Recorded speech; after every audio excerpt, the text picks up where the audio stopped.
একজন পুরুষের রোজগারের উপর পর্যায়ক্রমে কার হক বেশি, স্ত্রী সন্তানের নাকি মা বাবা ভাই বোনের? দেখুন, মা বাবার সাথে কারোর কোনো তুলনা চলে না হক আদায় করার ক্ষেত্রে। হক আদায় মানে শুধু টাকা পয়সা খরচ করা না। আল্লাহ এবং তার রাসূল সাল্লাল্লাহু আলাইহি সাল্লামের পর সর্বোচ্চ শ্রদ্ধা পাওয়ার হকদার, সর্বোচ্চ ভালোবাসার হকদার কে? মা এবং বাবা। মা বাবার চাইতে বেশি ভালোবাসা পাওয়ার হকদার পৃথিবীতে আর কেউ, শ্রদ্ধার হকদার আর কেউ নেই। কিন্তু অর্থ ব্যয় করার ব্যাপারটা একটু ভিন্ন। স্ত্রী যদি থাকে তাহলে প্রত্যেক স্বামীর উপরে কর্তব্য তার স্ত্রীর ভরণ পোষণের ব্যবস্থা করা। মা বাবার যদি টাকা পয়সার অভাব না থাকে, নিজেদের যা চেষ্টা দিয়ে তারা যদি চলতে পারেন, তাহলে শরীয়ত সন্তানের উপরে সন্তানের বাবা মার ভরণ পোষণ দেওয়াটাকে ফরজ করেনি। কথা কি বুঝতে পারছেন? কিন্তু মা বাবার প্রতি শ্রদ্ধা দেখানো, তাদের জন্য অর্থকড়ি নফল হিসাবেও খরচ করা, এটা আমৃত্যু, এমনকি মৃত্যুর পরেও করতে হবে, আজীবন করতে হবে, মৃত্যুর পরেও করতে হবে। স্ত্রীর সাথে তো যতদিন বৈবাহিক সম্পর্ক থাকে ততদিন, বৈবাহিক সম্পর্ক না থাকলে তখন আর তার ভরণ পোষণ আবশ্যক হবে না। অতএব এটা দেখে কেউ আবার এটা মনে করেন না যে ইসলাম কি মা বাবার উপর স্ত্রীকে অগ্রাধিকার দিয়েছে কিনা, মোটেই না। কিন্তু খরচের যদি ব্যাপার হয়, স্ত্রী অন্যের ঘর থেকে এসছে আপনার ঘরে, অতএব তার সম্পূর্ণ দায় দায়িত্ব আপনার, আপনি তার ভরণ পোষণের ব্যবস্থা করে দিবেন।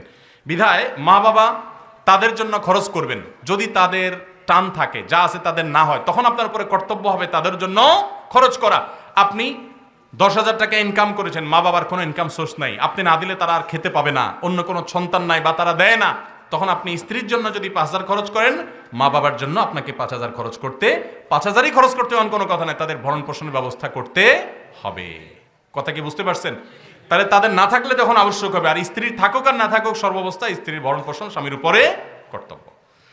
বাসার পাশে মসজিদ থাকা সত্ত্বেও পুরুষ মানুষ বাড়িতে নামাজ পড়ে, এখন করণীয় কি? দেখতে হবে এটা পুরুষ কিনা।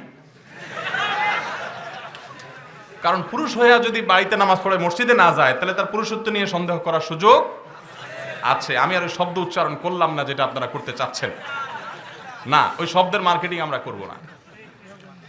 আমার যাই হোক, যেটা বলছি যে একটা হাদিস আছে যেটা সনদি মুহাদ্দিসরা কেউ আপত্তি করেছেন, যদিও লা সালাত আলি জারিল মসজিদ ইল্লা ফিল মসজিদ, মসজিদের আওয়াজ শোনা যায় সেটা পর্যন্ত মসজিদের প্রতিবেশী বলা হয়, তার জন্য মসজিদে এসে নামাজ না পড়লে, বাসায় নামাজ পড়লে তার নামাজ হবে না, মানে পূর্ণাঙ্গতা পাবে না।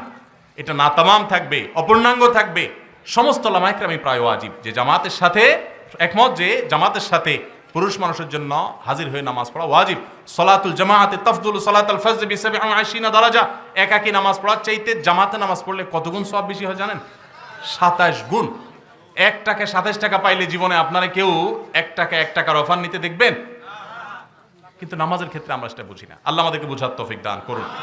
এই ভাইকে যিনি এটার গুরুত্ব বোঝেন না, তাকে গুরুত্ব বোঝাতে হবে, সময় দিতে হবে, জামাতে নামাজের ফজিলত তাকে বোঝাতে হবে।